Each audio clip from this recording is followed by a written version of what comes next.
Hello, hello, and welcome back to Behind the Walls of the World's Psychiatric Hospitals.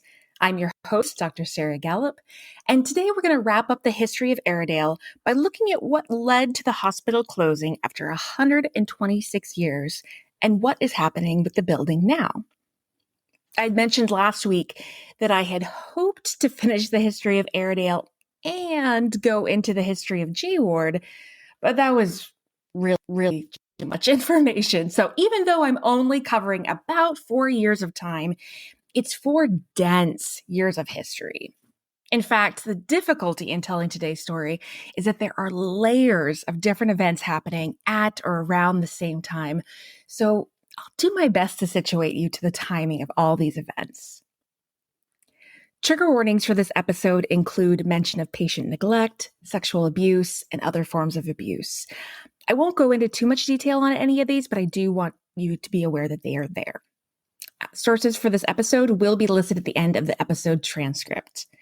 So for now, come on in and get comfortable as we go behind the walls of Ararat Mental Hospital.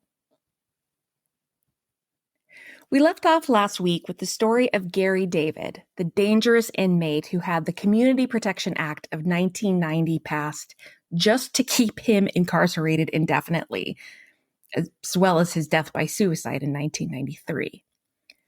But in this episode, I want to rewind a bit to the late 1980s. Not just in Australia, but in other countries around the world, attention had been brought to the sometimes terrible conditions for patients at psychiatric hospitals. Most patients by this point had been moved from large state-run facilities to smaller group homes in the community. But there was still a drive to investigate the large hospitals and see how they could be improved. Enter Brian Burdekin. In 1986, he had been selected as Australia's first Human Rights Commissioner. He brought awareness to an issue that had either been overlooked or ignored completely: the problem of homeless young people. Burdekin then wrote a report in 1989 called Our Homeless Children that exposed the many issues that these young people faced. Journalist Greg Tom points out, quote, "The report shocked the nation and ushered in a raft of reforms designed to alleviate the plight of homeless youth and ensure they were treated with dignity and respect," end quote. The report brought so much attention to the issue of unhoused young people that the following year, in June 1990, Brian Burdekin was tasked with yet another investigation, looking into the treatment conditions of folks with mental illness, both in large state institutions and in community facilities. He would later say, quote, "My initial reason for conducting this inquiry came from evidence presented to the Homeless Children's Inquiry, which suggested that in many areas, the human rights of individuals affected by mental illness were being ignored or seriously violated. Further research also indicated, 1, widespread ignorance about the nature and prevalence of mental illness in the community. 2, widespread discrimination. 3, widespread misconceptions about the number of people with a mental illness who are dangerous. And 4, a widespread belief that few people affected by mental illness ever recover," end quote. What's sad about this is that despite how far we've come in regard to understanding and treating mental illness, there's still a stigma around it, even in 2023. I would argue that there is still a widespread misconception about mentally ill folks being dangerous. And I say that as someone who works with people who have been dangerous because of their mental illness. I recognize that there are far fewer people locked up because they've committed a crime related to their psychiatric symptoms than people who are in the community living with and managing their mental illness just fine. But I digress. So Burdekin would go on to say that, quote, "I opened hearings of this inquiry posing the fundamental question: do Australians with mental illness get equal priority in the allocation of resources, treatment, research, and protection of their human rights," end quote. And spoiler alert, the answer would be no. These folks didn't get equal priority in the areas he investigated.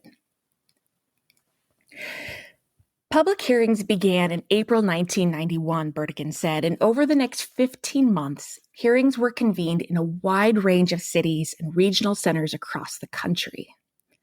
A total of 456 witnesses appeared before the inquiry during formal hearings. The inquiry also examined over 820 written submissions from individuals affected by mental illness, care providers, community organizations, clinicians, other mental health professionals, and government authorities. By 1993, once the inquiry had wrapped up, Burdekin's study had revealed the following. And note that some of them may seem obvious somewhat in retrospect, but we're still struggling with them today. Number one, people affected by mental illness are among the most vulnerable and disadvantaged in our community. They suffer from widespread systemic discrimination and are consistently denied the rights and services to which they are entitled. Number two, individuals with special needs, children and adolescents, the elderly, the homeless, women, Aboriginal and Torres Strait Islander people, people from non-English speaking backgrounds, those with dual or multiple disabilities, people in rural and isolated areas, and prisoners bear the burden of double disadvantage and seriously inadequate specialist services. Number three, the level of ignorance and discrimination still associated with mental illness and psychiatric disability in the 1990s is unacceptable and must be addressed. Number four, in general, the savings resulting from deinstitutionalization have not been redirected to mental health services in the community. These remain seriously underfunded, as do the non-government services which struggle to support the mentally ill and their care providers. While the movement toward mainstreaming mental health services may alleviate the stigma associated with psychiatric care, there is a serious risk it will not receive the resources it so desperately needs. Number five, poor intersectoral links, the ambivalent stance of the private sector, and a reluctance on the part of government agencies to cooperate in the delivery of services to people with mental illnesses who've contributed significantly to the human rights violations they experience. So all those were the findings Burdekin found when examining multiple facilities across Australia. So while this study was going, Ararat Mental Hospital had its own investigation conducted from May to November 1991. Now, I want to preface what turns out to be a scathing review of the hospital and its conditions by saying that within most, hopefully all, but let's say most, large institutions, there are staff who genuinely care, who do their best to establish good rapport with their patients, and who uphold ethical standards. That said, there are systemic failures that happen, which do quite a bit of harm, and that's what this investigation in 1991 uncovered. So I'm certainly not saying that all the staff at Aradale or any other facility were all bad or all despise their patients. We know that's not the case. But these large-scale findings are disturbing, and they merited the level of attention they garnered. So according to an article written by Robin Dixon in the November 20th, 1991 edition of The Age newspaper, there were 245 residents living in Aradale, 188 with developmental disabilities living in the training center, and 57 with psychiatric illnesses living on the mental hospital side.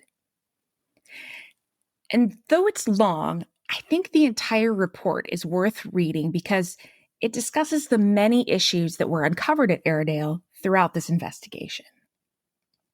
So the newspaper headline in large letters reads, "Aradale Patient Scandal Exposed." And here's the article. At least 100 staff at Aradale Psychiatric Center faced disciplinary action following an investigation that found that the institution had, quote, barely changed since last century, end quote. A quarter of the residents at Aradale were underfed.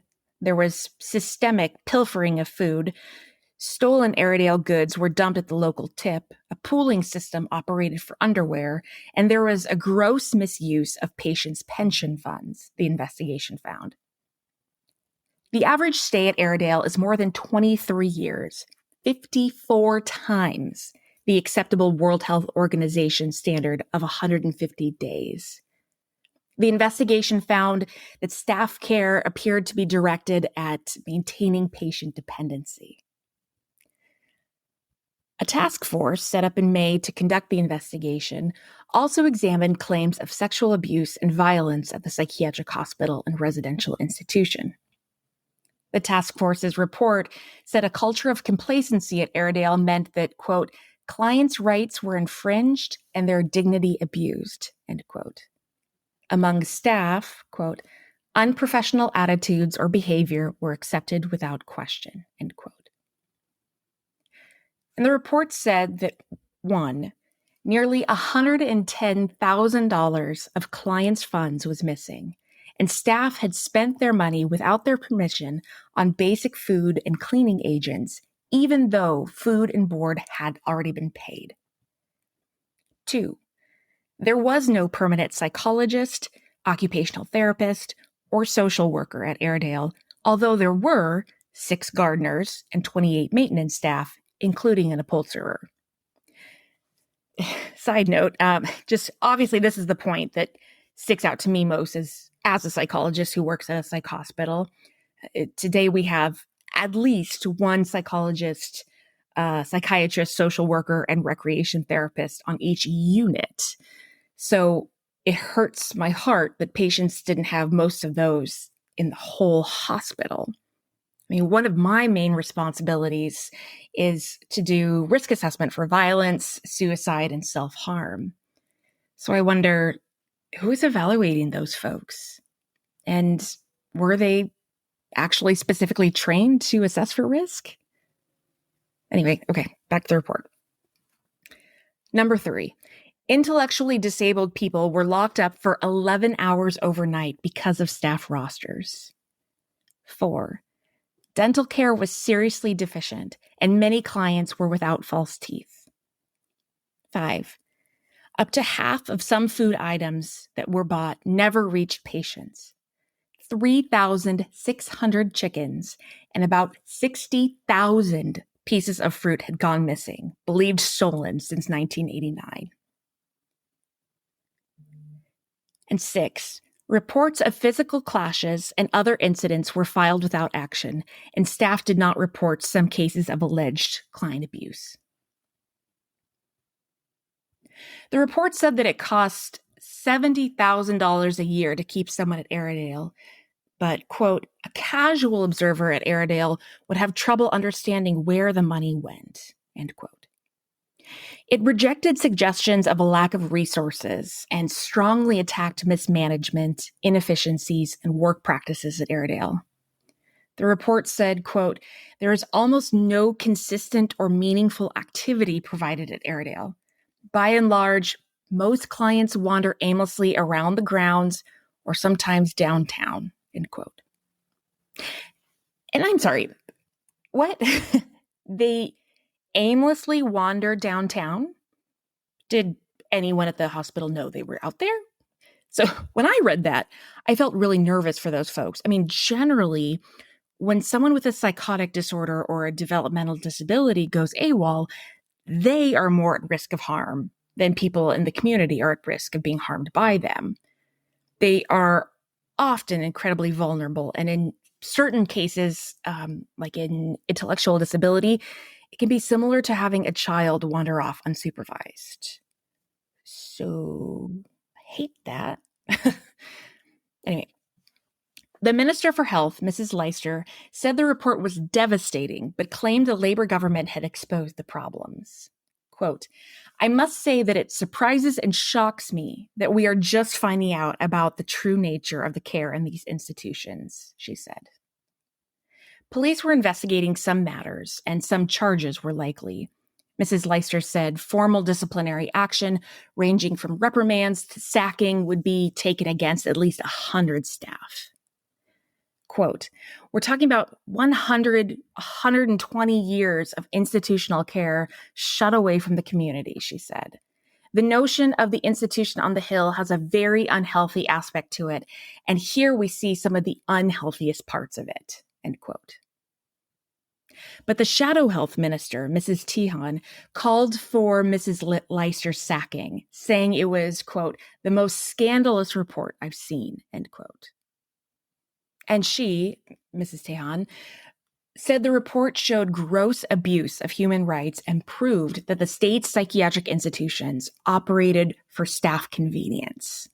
Quote, the Victorian public must ask how the government has sat by and let this litany of abuse and neglect prevail at Aradale while funding it directly to the tune of $18 million per annum, she said, end quote. And that's the end of the article. So that article provides an overview of the issues found at the hospital. There were other articles about sexual abuse of patients by staff and by other patients that, frankly, I don't think I need to read in order to convey how disturbing it is. It's still an issue that goes on today.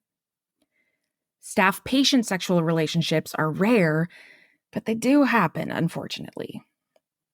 Patients' sexual relationships are more common, and there's ongoing debate about the ethics and legality of dependent adults engaging in supposedly consensual sexual activities.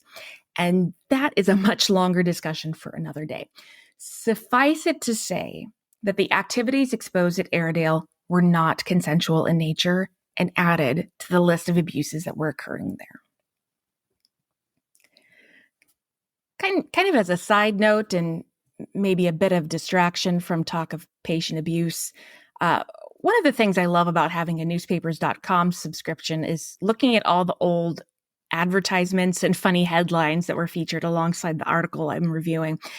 This isn't an ad, by the way, but newspapers.com, if you do want to sponsor me, hit me up.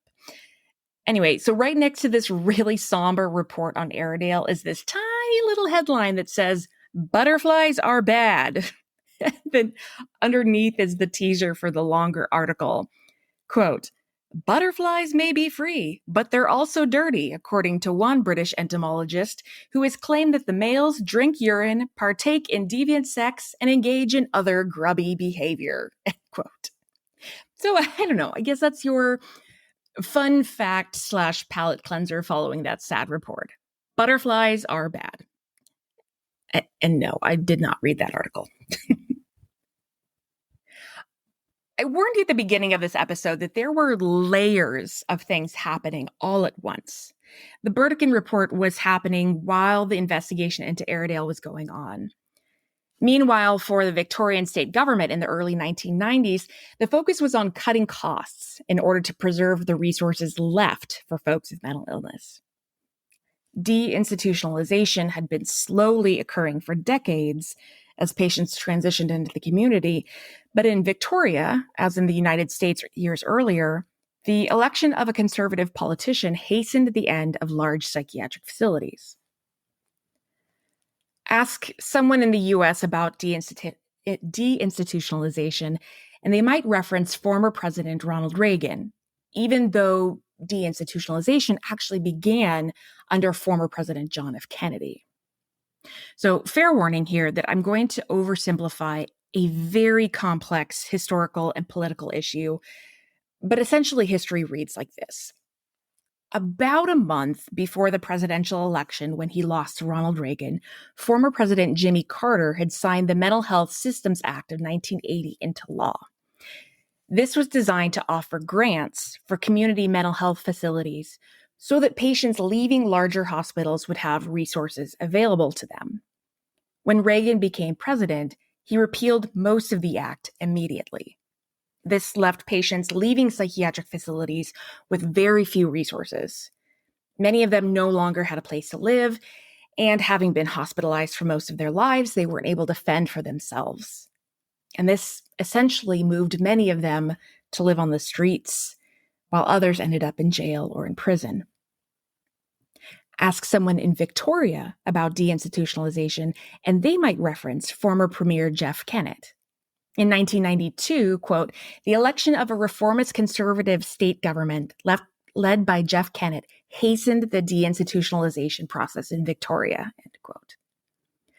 According to Elon Wiesel and Christine Bigby, the Kennett government was hoping for two main changes. One, achieving community inclusion for people with disabilities, and two, decreasing costs for large psychiatric facilities. In the background of all of this was a new federal initiative called the Better Cities Program, or BCP, which ended up running from 1991 to 1996. Linda O'Brien points out that the Better Cities Program, quote, included the renewal of inner city precincts, public transport improvements, and the redevelopment of land underutilized or no longer required by state and federal governments, end quote. So basically, the BCP funded several important long-term projects, including institutional reform, with the hope of improving access to community and health services and reducing dependence on expensive and outmoded types of institutional services. In other words, the BCP was also helping move along the process of deinstitutionalization. The combination of the Kennett government on the state level and the Better Cities program on the federal level pushed hospitals to begin closing. In 1992, Kalula, also known as the former Sunbury Asylum, and Mayday Hills, formerly Beechworth, were closed. And in 1993, Aradale closed after 126 years. We'll come back to Aradale in a bit, but it's also worth noting that after these first few institutions closed, the argument that closing the hospitals would save money was really no longer valid. The remaining facilities showed improved management practices and overall efficiency, so much so that when Janefield and Kingsbury hospitals were closed in 1996, it actually required additional funding from the Better Cities program to close them. Many staff and patient advocates fought for those two particular facilities to stay open, not only for fiscal reasons, but for patient preferences too.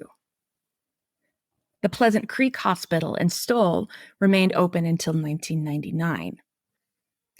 There are still mixed opinions today about deinstitutionalization. In the US for sure, and I imagine also in Australia. On the one hand, we know that there were far too many people who were hospitalized without a valid reason. We know that many patients did not receive adequate care. But I'm not so convinced that shuffling patients from one type of facility to another, a process called trans-institutionalization, was really the answer. After all, former hospital patients weren't, poof, cured when they discharged. Most of them had to go somewhere else. So Wiesel and Bigby point out 5 of the primary critiques of deinstitutionalization. First, the patients were typically rehoused in small group homes that often accommodated up to 5 residents. The argument was that these group homes basically turned into mini institutions with similar structures, routines, and cultures as the larger facilities. So in that sense, there wasn't much of a change of structure, just a change of environment.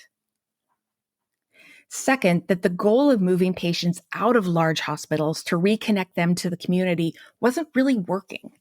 After all, even in small group homes, patients were mostly only connected to their family, fellow residents, and staff. Third, that simply moving patients from one type of institution to another, such as shelter, prison, or nursing home, would still have strict regimentation and material deprivation that could potentially impede a patient's quality of life. Fourth, that some hospitals weren't fully closed, just restructured. In some cases, hospitals turned into cluster housing models that replaced other types of group homes. And fifth, that not all institutions were actually closed. In the US, UK, Australia, and other countries, there are still institutions that care for folks with intellectual and psychiatric disabilities. And I work for one. So some people would like to see all those closed down, although not sure that I do. Only in Sweden and Norway have all psychiatric institutions been closed. And I'd be curious to look more into that in the future. But obviously, the closing of Aradale and other hospitals in Victoria was a long and complicated process. But what has happened with Aradale since 1993, you ask? So after the main hospital in Ararat closed in 1993, only the Ararat Forensic Psychiatry Center in the old J ward remained. In April 1994, the Ararat Mental Hospital and Training Center were officially decommissioned. A few years later, the Ararat Forensic Psychiatry Center closed, and the remaining patients were transferred to the Rosanna Forensic Center in Mont Park in Melbourne. But life wasn't entirely over at Aradale, as David Waldron, Sharon Waldron, and Nathaniel Buchanan point out in their book Aradale, The Making of a Haunted Asylum. I want to read a long-ish section from their book because it is so eloquently written and really nicely captures the ambiguity of the time period following the hospital's closure. Quote, "The 15 years following the closure of the asylum were not kind to Aradale. When the last patient was rehoused, the government was left with a glaring issue. What is to be done with a massive, purpose-built rural lunatic asylum? This is a question which has challenged governments around the world, particularly those in the United Kingdom and United States, where large numbers of enormous edifices with accommodation for sometimes thousands of patients now sit without purpose. A small percentage located in more urban regions have been redeveloped, but many were subjected to the slow fate of demolition by neglect, their only purpose to provide graffiti-covered environments for urban explorers on YouTube.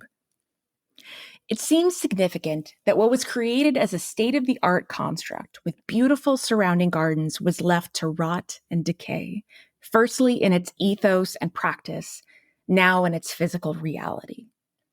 The beautifully designed surrounding gardens, intended to offer the patients a safe and therapeutic environment, now express physically the neglect and decay of the functioning asylum.